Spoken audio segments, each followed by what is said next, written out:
This government meeting is brought to you by Eastworks and our local cable subscribers.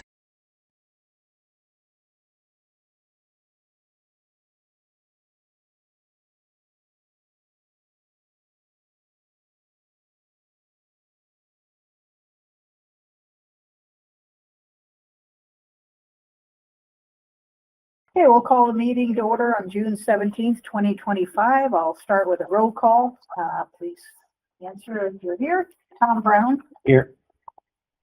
Patrick Brown. Absent. Leslie. Absent. Catherine. Abstain. Oh, I'm here. Oh, no, you're here. You're here. Can't abstain from being here. Brown, let me get the right. Crystal. Here. Marie. Here. Louise. It's an excused absence. And Kathy Schweitzer here. All right, we'll take a look at the minutes that were sent out a couple of times and see if there's any corrections or additions to the minutes. I move to approve the minutes as presented. We have a second. Second.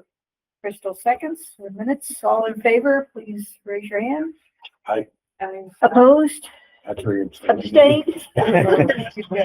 Minutes have been approved.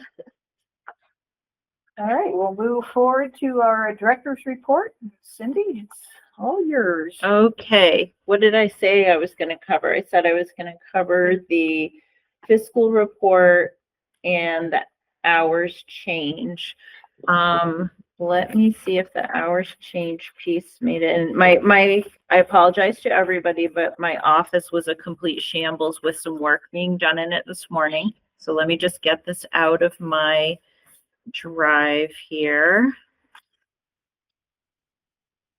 Sorry. She's speaking. Yeah. Okay. Okay. I have a statement to read, which is going to City Council. I don't know if they'll get to it on their agenda tomorrow. It was on the agenda under department correspondence, which would probably be the last item on their agenda of the night. So it might get continued to another agenda. The Easthampton Council on Aging and Enrichment Center historically has operated during a variety of public open hours, depending on the programming and services offered. Since the COVID-19 pandemic, the base hours have been 8 a.m. to 4 p.m., with additional afternoon evening hours scheduled for a season or more if later programming is offered, such as a time-limited or seasonal class. Due to time needed for certain employee duties and schedules, the ECOA will now schedule public open hours to continue to open at 8 a.m. and beginning July 1st, end at 3:30 p.m. Programs and services will still be scheduled beyond these hours when appropriate for the activity and within department capacity. This new schedule was chosen for the smallest impact on residents. Typically drop-in activities such as use of the fitness room, playing pool or table games, or lounging end by 3 or 3:15 p.m. There are 1 or 2 individuals briefly stopping by between 3:15 to 4 p.m. Calls also decline at that time of day. Under the new hours, an art class that begins at 2 p.m. may end after 3:30 p.m. A field trip to an evening performance may start after 3:30 p.m. or an outreach client may have a benefits counseling appointment that extends beyond the public open hours. The Mayor's Office and Human Resources have worked with the ECOA Director after months of ECOA staff consideration and are in support of the change. The Council on Aging Board will be presented with this change on today. The City Council will hear department correspondence on this item at the 18th meeting. The hours change, which begins July 1st, will be announced in the July newsletter, which will be distributed this coming Monday, June 23rd. So I'm presenting this to the board, not that you have to make a decision about it, but as an advisory board, we wanted to give you the space to hear it, think about it, before it goes to City Council. It's just that it so happened that in order to do the newsletter deadline on time for this to start July 1st, it's a very compressed timeline to, put it out to people. So first, does anybody have any questions? Tom Brown. Does the city council have a vote on this? No. It's a way to make the public aware of it and then to hear any concerns that they would have about it. So that if we make the change, if we reevaluate and decide that we would do something else, we have community feedback, and the community feedback can continue beyond this week. Only reason I asked that is, as I heard you read that, it almost came across like this was a request to the city council, as opposed to, for your information, we thought we'd let you know. So I don't know if it was in the wording or in my hearing it. It sounded like we were looking for city council to bless this, and we're really just providing them the information. This is just providing the information. How did it start out? That what our historical hours have been, Yeah. how we operate even beyond those hours, why we're making the change, because it's about capacity. So I wonder if somewhere in there at the beginning, you should say, Mhm. thought we'd let you know. I mean, word it better than that. Yes, I mean, this has already gone to them, Oh, okay. but in person, when I'm Yeah. there delivering it, Yeah. I will certainly Yeah, say that. We wanted to Yeah. keep you in the loop or something to that effect. Exactly, because it is a change. Do these hours need to be approved by anyone? It's not clear. Certainly I can make, I am what you call an appointed policy making staff person. I can make policy for the senior center. I would never do that. I would never make a change to like our base operations that have been there historically without talking with the executive branch, which is the mayor, and the HR is involved because it's really also a personnel issue. It's both programming and personnel. I would never make it without running it by the community. But at the same time, I had to make the decision sooner than later, and we couldn't like workshop it with the whole community over time because it really needs to be implemented July 1st. So yeah. And then we are planning to have a class that would probably start at 4 or 5, likely on Tuesdays, the way we have in the past. And what we've done with that is sometimes we've opened up the whole center and sometimes we haven't. And when we have, people have not taken advantage of that. They haven't come, especially when it gets darker earlier. But even when it's darker, later, there really just hasn't been a call to come into senior centers generally in our area, unless maybe you have a lot going on at night. You know, I think like the bigger centers, like say Ludlow, they can layer on all kinds of activities at the same time. And really, I don't know what their numbers are for getting people in the building, but we could only do one thing at a time. And it's usually incredibly loud. So it's hard to do anything else unless you're going to go downstairs. Right.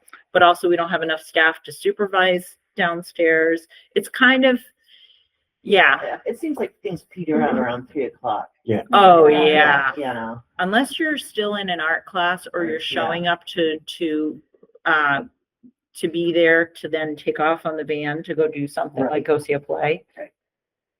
My concern is for caregivers who may work full-time or part-time. And it may be difficult for them to go to the center or even make an appointment with an outreach worker. Yeah. Given that those abbreviated hours. First impression is it sounds, no offense to anybody, but banker's hours. Former bankers. And 8 to 4, too bad it can't be 8 to 5 even, sounds more like official business hours and availability for the community as a whole. But primarily caregivers who might not be able to make it in. Yeah. So that's just my 2 cents observation. I can address the outreach issue. So the outreach worker, so the staff will still be there. Not every staff person, but there will still be staff doing administrative work. They will be answering the phone. They will be returning calls. They will be answering emails. They'll be scheduling appointments. The outreach worker will still be doing home visits right up until, depending on the day, she flexes her schedule so that she can do late visits. Sometimes she's out there at somebody's apartment until 6 p.m. So we do accommodate those kinds of appointments. It's the programming. If you work all day and you want to use senior center programming, then you're probably not going to, be able to, Right. Because even the line dancing class that we're trying to put together is going to have to start by 4 or 5. We just can't get instructors to teach late. They all have kids and families, believe it or not. Yeah. So, yeah. So this cuts back on your unexpected unannounced walk-in in that last half hour, so that you guys are getting stuff done, but the door's locked so that you can get that stuff done in that last half hour. Right. There often is a situation where the only time a staff person can get something done because everybody except me is in the main space. Or even like wrap up their work. So it's totally wrapped up. Everything's covered. You don't have names face up. You leave your desk. It's all wrapped up for the night. Then people are staying like 10, 12, 20 minutes past their departure time. And then they're working too long is another issue. And this helps people wrap it up, on time and get out of there. And if somebody just comes in, you want to be warm and welcoming to them, but you're out front and you're also in the middle of making all these appointments with people for their van rides for the next day. It's, we make it work. We have more staff now. We get our work done, but this is gonna really help. And I'm telling you, there were almost no people in there between, even 3:15 to 4. I want to say 1 to 2 people come by at that time physically. So why lock the doors then? So that you can get that done, because you're in the middle of doing all this stuff Cindy just said, and somebody walks in Yeah, And they wanna everything chit-chat. stops. and they want to chit chat, or they want Exactly. to ask a few questions. So They're only coming in to socialize. They're actually not coming in to do anything. There's nothing to do unless they're in an already scheduled activity. You're not going to start working out at 20 of 4. No. There's no game to play. There's nobody to play pool with. There's the only people who come in, they come in to chew the fat with us, we, to see if there's a granola bar, to bring us, sure. Everybody knows Shirley. She comes a little earlier.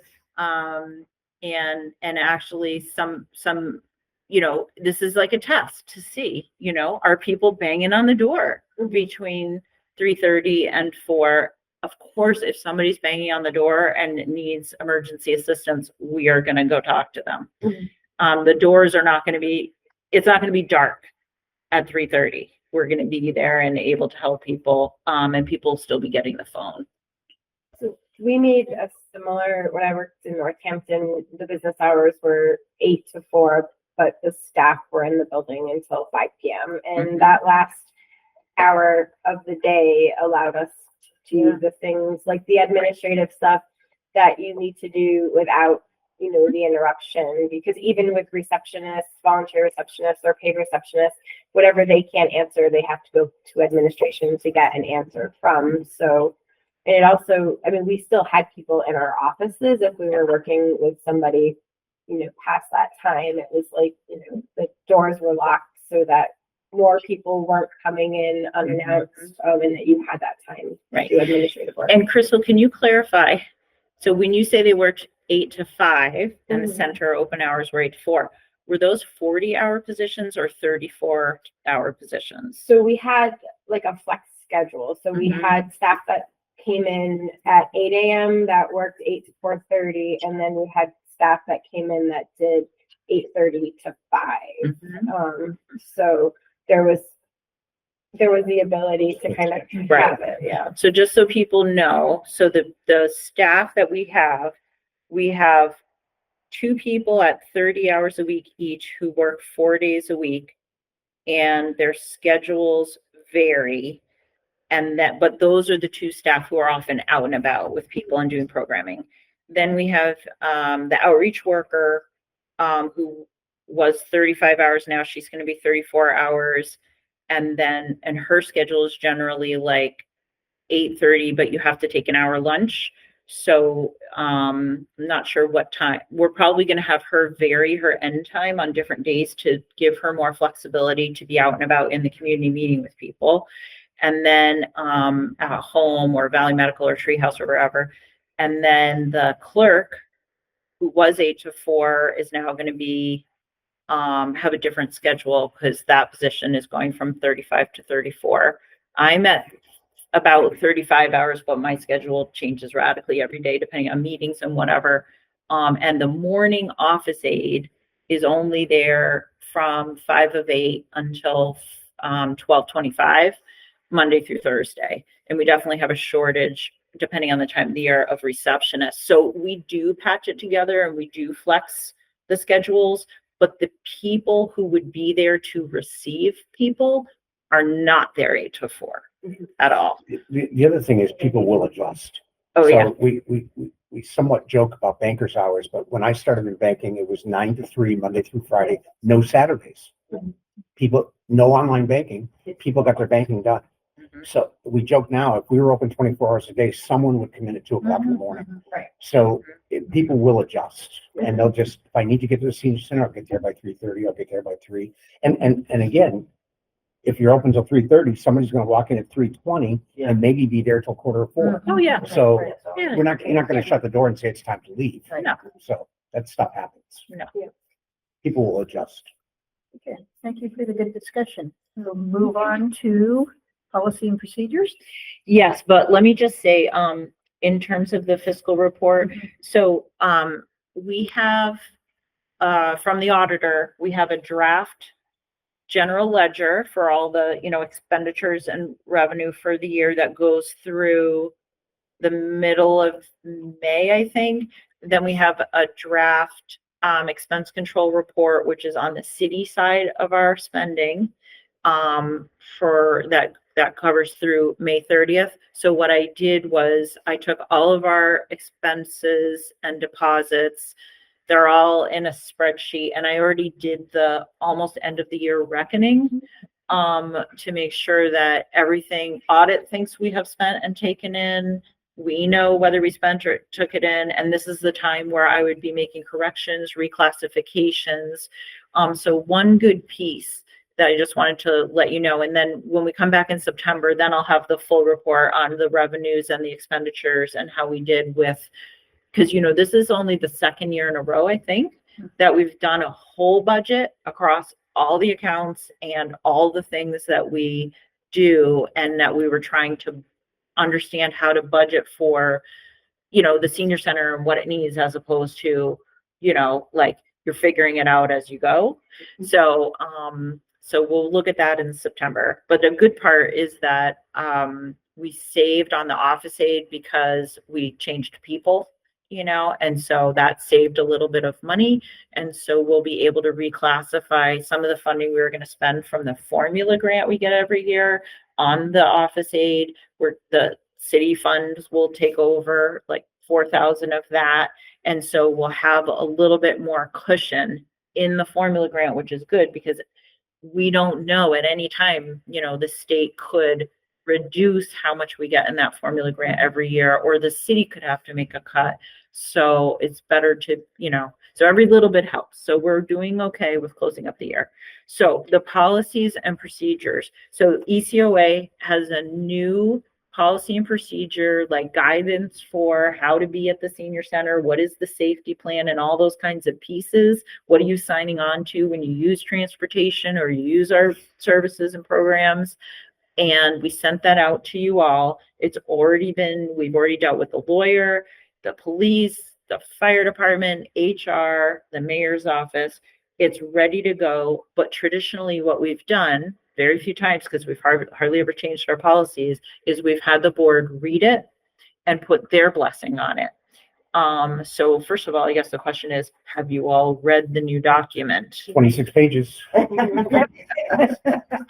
There's also a new procedure that's part of the document, which is that people are prompted on the My Senior Center kiosk to sign the two pieces they have to sign off on. And we've been trying to be right there when they do that and give them a copy of the new thing so they know what they're signing. And then if you become a member online, the online Google form has a link to not only, no, I actually put the whole document right in the Google form. So it's just like when you do the phone terms and conditions, you actually have to read it and then check that you've read it. And then the next time you come in, it prompts you to sign it when you become a member online. So because we were having some problems where, for example, there are certain individuals who would just constantly lose their key card, and they're $5 each for us to buy them, or maybe it's $3. I can't remember how much it is for us to buy them. So we're going to start charging people. We'll give you one free replacement, and then you got to pay for them. There's like That's little fair. changes in there. Yeah. That's standard. Especially since I'm one of those. Oh, Maybe you could pay up front. Yeah, it's funny. It'll last There's you for a 20 bucks while. for the next 4 card holders. and then before I take questions, another big change is nobody ever had to sign anything about using transportation before. Now it requires you to understand what our transportation policies are, even if you're never planning to use our transportation, because if your car is suddenly in the shop, we want to know that you already signed and you understand what the transportation thing is, because it's kind of similar to PVTA. Like, you misbehave enough, you're a no-show enough, and then we have to say, yeah, I got to step back for a few months. And we don't want people to like not understand that, and then lastly, a lot of people were confused for some time. You don't have to sign a waiver specifically around the fitness room membership anymore. You don't need a doctor's note. You just need to sign a universal waiver for using all COA programs and services. And it's on you if your doctor approves of what you're doing or not in the fitness room. So does anybody have any questions from what they read? No, I would just say it's a safety net for the center that even if clients haven't read it and there's something you're looking to enforce, you can say, Yeah. it's on page 22 of the policies and procedures, you're violating this. And therefore you can take whatever enforcement action you want to take with the backdrop of the policy supporting it. Right. And to that point, hopefully the policy is written in such a way that people get across that the place is a welcoming place, that even if there's a problem, it could be our fault. We're going to work with you, to resolve situations. And at the end, it says, if you didn't get satisfaction from working with the staff on an issue, you can go to the mayor. But what we're hoping to do is, please, folks who are, watching this or reading the minutes, we want you to talk with us first. The mayor is just going to send you back to us. So you might as well talk to us. Let's try to resolve any issues first. And then, of course, a lot of times we get great advice from Lindsay or the mayor. I should say the executive assistant to the mayor, Lindsay, or HR, or somebody else who has some good insight, or a board member might have good insight on something that we could fix. So yeah.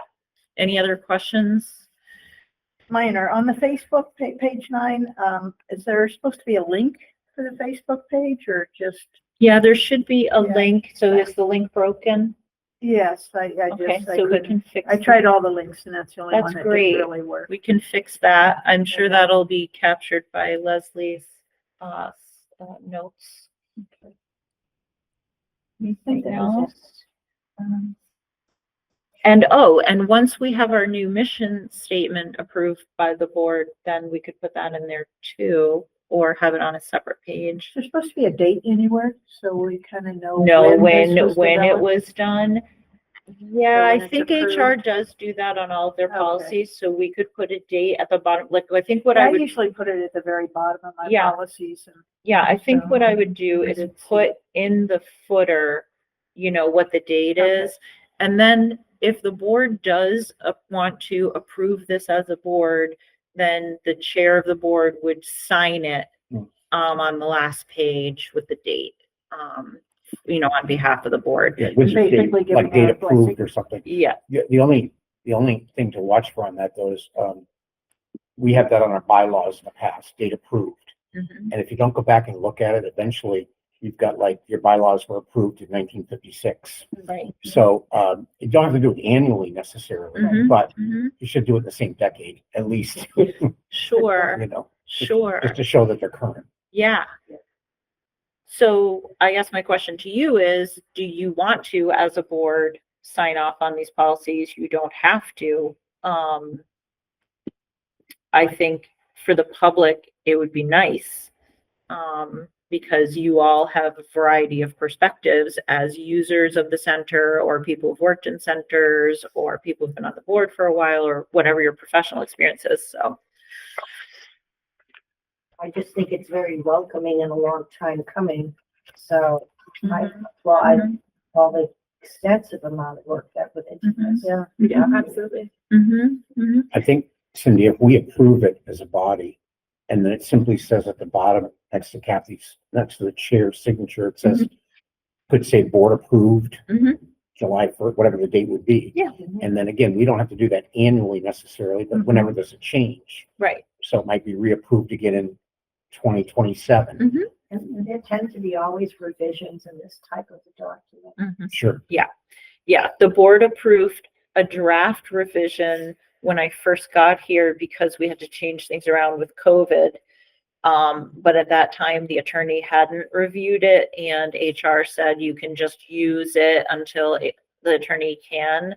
But then it took so long that we realized, why don't we look at the whole thing? And as a part of doing this, it then called to our attention, oh, we really need to revise our safety plan, which was written when the rooms weren't even called what they were called. Mhm. So that's how long it had been since we did that.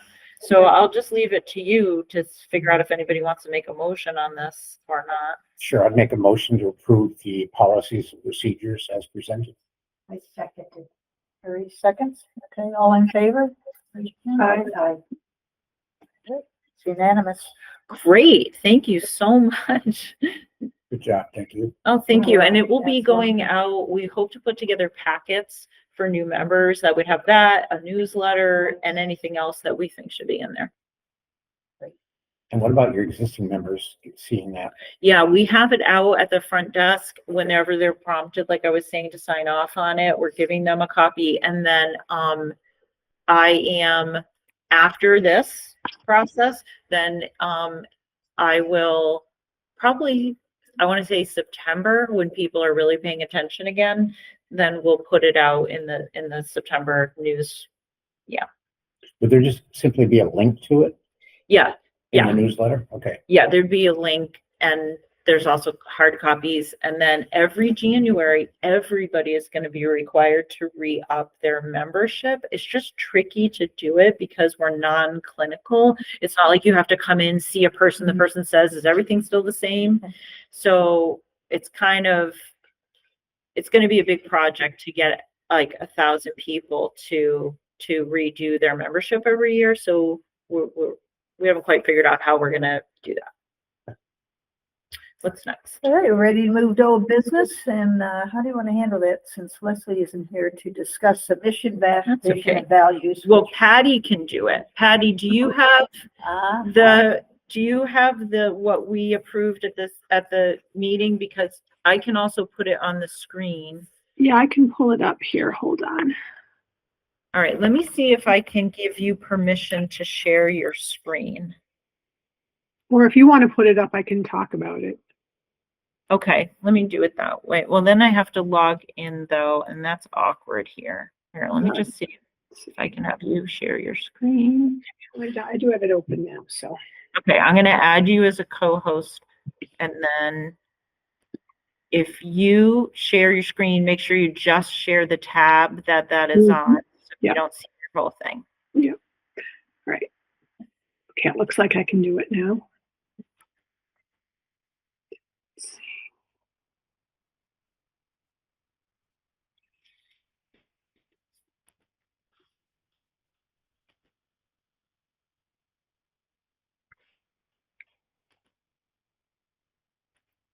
All right, you see it up there? Yep. Yes. Okay. All right. Okay, so back on in our strategic planning committee meeting on June 10th. Oh, this is, wait, not the Patty, one- Patty, Yeah. this is the outdated one. Let me, Okay, this is, are you sure? Because yeah, is it, because I made a clean version of the new one and sent it to the board. Let me Okay. just, let me email it to you right now, because it'll be easier. But keep talking and I'll get it to you. Okay. Well, we, from previous meetings, there were quite a few variations of both the mission and the vision. And I think we pared it down, and I think outside those meetings that Leslie, I don't know, maybe not Leslie and Cindy and the staff from the senior center at other meetings put together sort of a draft final version that incorporated all of the stuff we talked about, including way back when we talked about it in this meeting. I guess that was last month. And so here it is. Have you sent that to me, Cindy? Yep. I All right. just emailed it to you and it's like on our letterhead. Okay, I'm gonna have to stop sharing unless you want to see me open my email. No, just stop sharing. Stop Okay. sharing. All right, hold on. We're I'd like to see some of your emails. I've seen some very embarrassing things happen when people do that.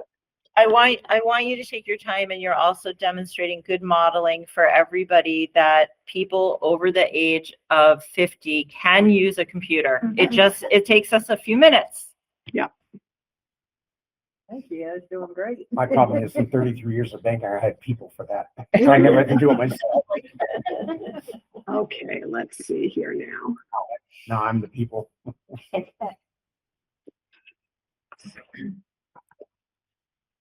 All right. Okay, I'm going to share again.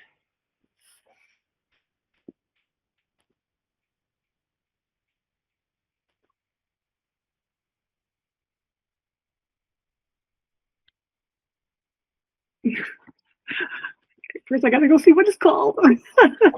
COA Strategic Planning.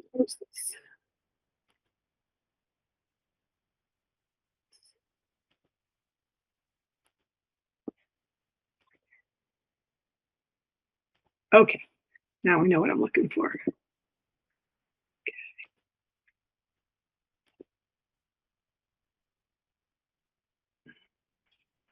Excellent. All right. Can y'all see that? We can, if you're able to make it a little bigger, that's great. But if you can't, we understand. Let's see. But you can also just read it aloud and people can get the sense that it is an official document. Okay. Yes, because you should all have your own copies of this, I guess. Yes. All right. So the new mission statement, or in its current version, the Easthampton Council on Aging and Enrichment Center provides residents age 55 plus and their care partners access to services and provides a welcoming community center, encouraging lifelong learning, social engagement, independence, and connection. Yep. And so what we did was, so a mission statement should say, why do we exist? Why are we doing what we're doing? What is it exactly we should be providing our senior population and do well? And so what that statement does is it says who we are, who we're serving, what is it we're providing, and what is the goal. So we all decided that this does answer that. But do you want to read it again, Patty? Yeah. And also, I don't know if you remember a month ago when we talked about this, we didn't also want to just it be a laundry list of sort of the things that the center provided. So it's sort of a one level up from that. The Easthampton Council on Aging and Enrichment Center provides residents age 55 plus and their care partners access to services and provides a welcoming community center, encouraging lifelong learning, social engagement, independence, and connection. The only thing that struck me kind of funny was residents 55 and older and care partners. To me, it sounds like everyone 55 and older has a care partner. I don't know. So it could say, and any care partners instead of their care partners. Or residents 55 and older, partners, common, and caregivers or something, and or. I don't know, it just struck me funny. Oh, you know the word, okay, I know where you're going, Kathy. The word care partner does not mean your family, your Right. significant other. Right, The reason why we chose care partner is that people used to say caregiver, right. but a caregiver can be a professional, a family member, a neighbor, and it's more modern to say Right, care right, that's what I was partner. wondering. And so it doesn't imply, we Yeah. don't mean to imply everybody. Some people just have themselves, they don't even have an emergency contact. And so, okay, so let's workshop that in a little bit. Patty, could you tell them now about the vision statement? Oh, yeah, I have a comment. Just yeah, unfortunately with a document like this, you can read it 10 times and every time you see something different. yeah. Right. Residents age 55 and their care partners access to services. Mm-hmm. And I know we don't want to do a laundry list here, but Mhm. it begs the question, access to what services? Mhm. And you don't want to list them, but is it, for lack of a better word, is it elder services? Is it, Mhm. what's the right adjective to go in front of the word services? The reason why we didn't iterate that is because it's so complicated. Some of our services are for all ages of adults. Some of them are only for people 65 plus, some are for 60 plus, some are for 55 plus. And so, and they run the gamut more than you can even imagine. Like we'll even go to motor vehicles with somebody. So it was like, and also services evolve. Like one year it could be these services, like Shine has been cut by the federal government, but we'll probably still figure out a way in Massachusetts to do Shine. But So- access to, I'm thinking along the lines of access to needed services. And what's the right word to go in front of So the word that's services? why I wanted Patty to start telling you about the vision and the core values, because what we tried to do was keep anything out of the mission statement that should be in the vision statement. They go together. Yep. So hold on that and let's look at the vision statement and then we can come back. Okay, the vision statement. The Easthampton Council on Aging and Enrichment Center will be staffed with and advised by effective advocates for the physical, mental, emotional, and creative well-being of our community residents as they age. Continually develop vibrant, welcoming, inclusive, and research-based programming and services, and create an increasingly accessible and evolving community center facility. So what we were doing with the vision statement is a vision statement really should say, what are you specifically, you unique Easthampton Council on Aging, what are you choosing to be your goals?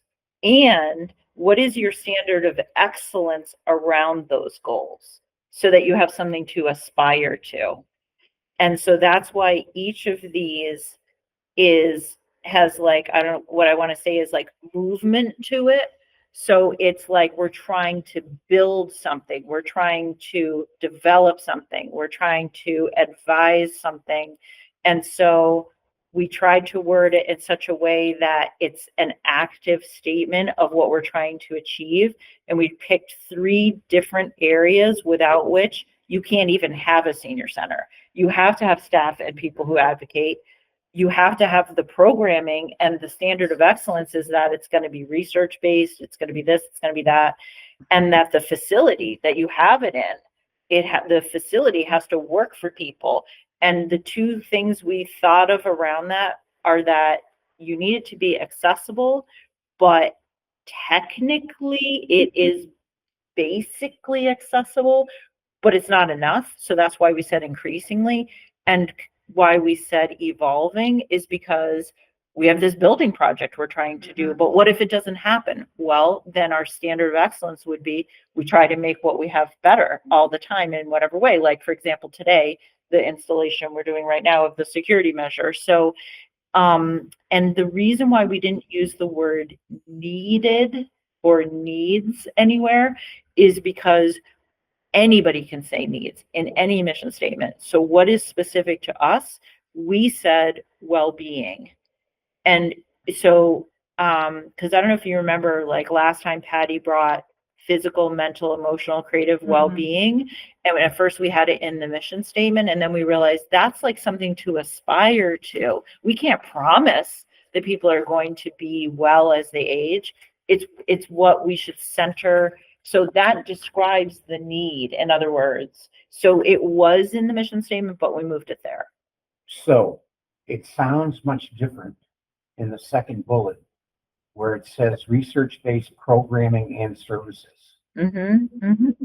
Would it sound okay if we sit up above in the mission, if we said age 55 and their care partners access to programs and services? That's what I had written down, and yeah. I had Programs and programs. services sounds like now I'm not just honing in on services. What are programs and services, all encompassing? So the reason why it's not there, just so you know, that's implied in a welcoming community center that encourages lifelong learning, social engagement, independence, and connection. The only reason we put access to services is because they might not be ours. So we do two things. We connect people to the things we don't do, and we offer the things that we do. And so, and we wanted it to be broad enough so that, you know, because someday maybe the city's going to say, we're not doing transportation anymore. It's just going to be PVTA, or, you know what I mean? And then we have to connect them. But then why does that work in the second bullet? Yeah. You know, So the second bullet, it says programming and services because we offer both, but in the mission, it's saying a center, so that in case we ever change anything, we don't have to change the mission. But anyway, Patty, can you address what Tom is saying? That's just my perspective. It doesn't have to be. Yeah, I mean, I know that we've had this discussion before too, and it's kind of goes all over. But I always think of the mission statement as the external facing piece of this, and the vision statement is the internal facing piece of it. So like when Cindy and her staff are thinking about programs and services and stuff, and that they're looking at the vision, does everything fall into the vision, into our vision statement? Whereas like for me as just as a user of the senior center, if I saw research-based programming, like, I don't know that I would know what that meant, like as just a regular person. So I don't know. That's sort of how I always think of it, is that mission is like, this is what the senior center does. Are you interested in coming and checking it out? All of you 55 plus people out there. And the vision is like, what is it that's sort of like, what's the word I want? Driving the staff to do what they're doing is the mission statement, the vision statement. That's just how I look at it. I agree with Tom 100%. I believe that it should say programs. It should say programs and I believe services. that their care partners access to programs and services, because whether we're providing the program or providing the service, or we're making the referral to the program or the service, they're still going to get what they need. And that's part of like what we provide. Like the vision is more about like, you know, how we do it, but the mission is what we do. So yeah, so add the word programs right before services there. Programs Okay. and To services. piggyback on that, when I first read it,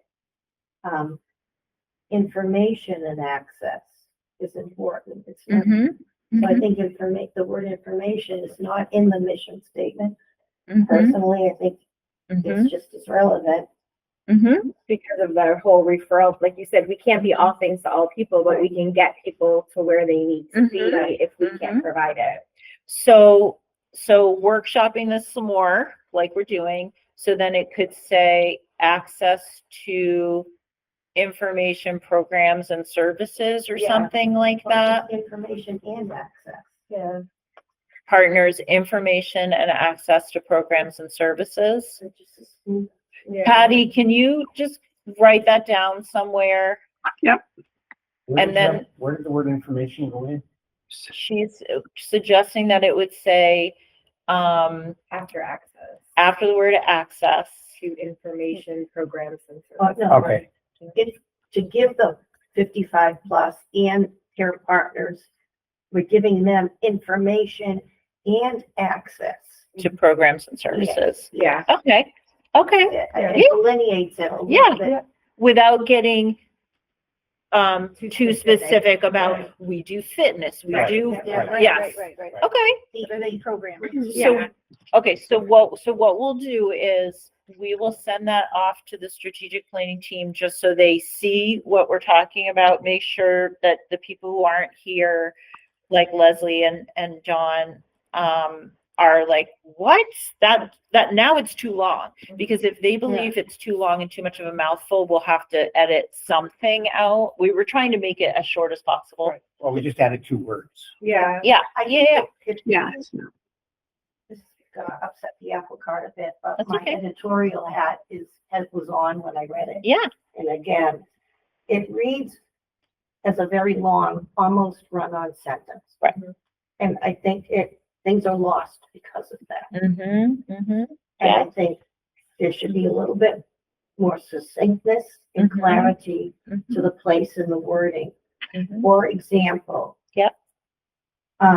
The Easthampton Council on Aging and Enrichment Center is a welcoming community center Mhm. that provides blah, blah, blah.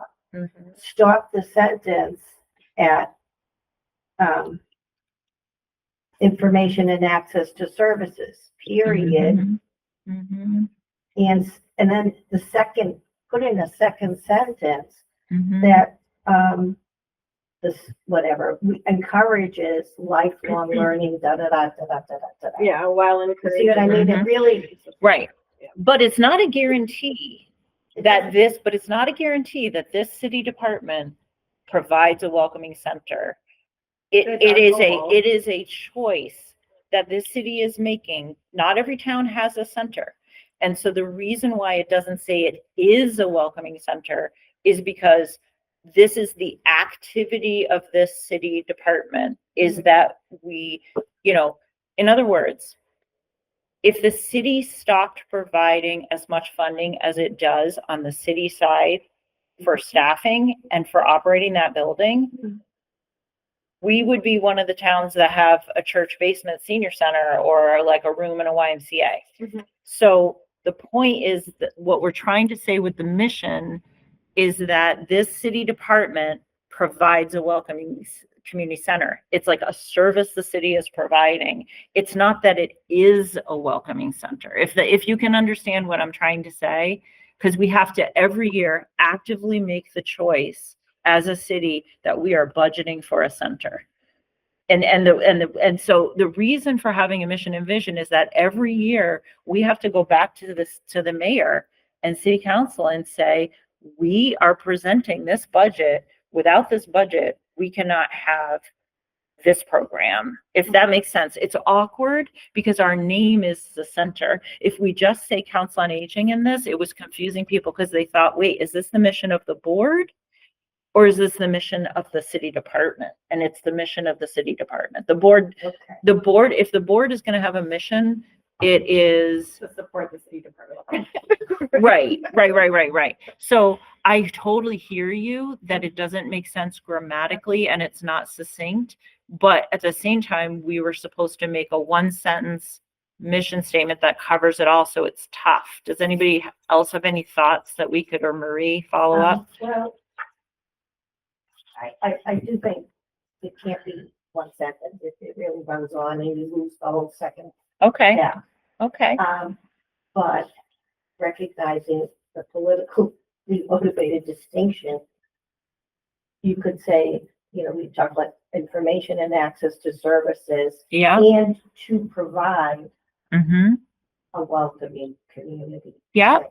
So just yeah. maybe do it that way. yeah. To just add the word to provide. Yeah, that was actually there. And then for some reason, the committee decided to go with provides, and we can go back to that. That's easy. Why don't we workshop it a little bit more?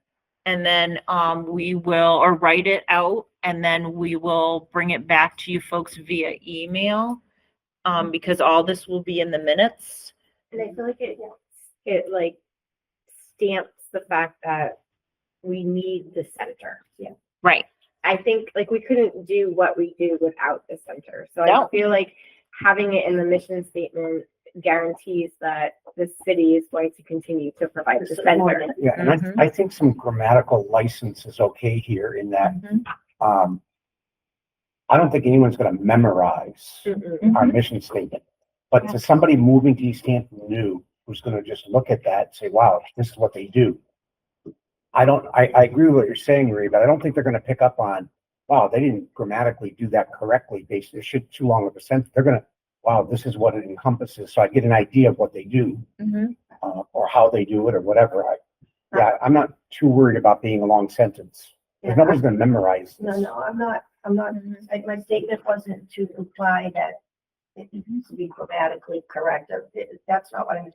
The reason why I said use the word run on is because to emphasize that the second part of the statement gets lost. Gets lost. Right. And we don't want that. Right, We don't that want was that. my That makes point. sense. Okay, so we will, Patty, do you have any follow-up on the mission statement part?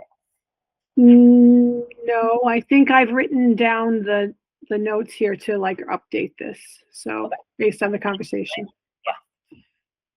Did any, and we don't have to have a core value statement. All I did with the core values was I read through the mission and vision after we created them. I highlighted every single word in there that's considered to be a value, and I just listed them. And that's what I came up with. Those are the things we referred to. They were the things we were really highly focused on. How can we talk about independence and connection and encompass the diversity of everybody who does it differently? And the other words were just in there. So they're just listed. We don't have to spend time in them right now.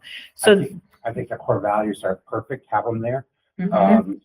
Thinking back to my banking days, we had them stamped on everybody's forehead, and how do you use them every day? Mhm. That's not something that sits on a radiator cover. Mhm. How are you caring? How are you looking at people's well-being, independence, and connection every single day of your job? Mhm. That's your core basic values. Yeah. Every employee should have those Know those. on the wall somewhere. Right. So the goal of today, we're hitting time here, was to see if you guys would, again, put your stamp of approval on this. I don't think it's ready. I think we could, fix that, the first part, bring it back to everybody, make sure everybody's good with it, and then bring this back another time. Sounds good. Yeah, thank you. All right, we only have 2 minutes left, so Okay. which of these do we? Okay. We wrote up, Leslie had promised to write up for this board senior center talking points.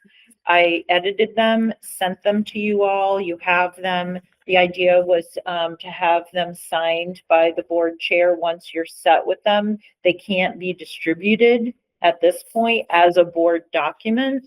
They're just talking points to use internally until you approve them. So do you want to do it today? Do you want to do it another day?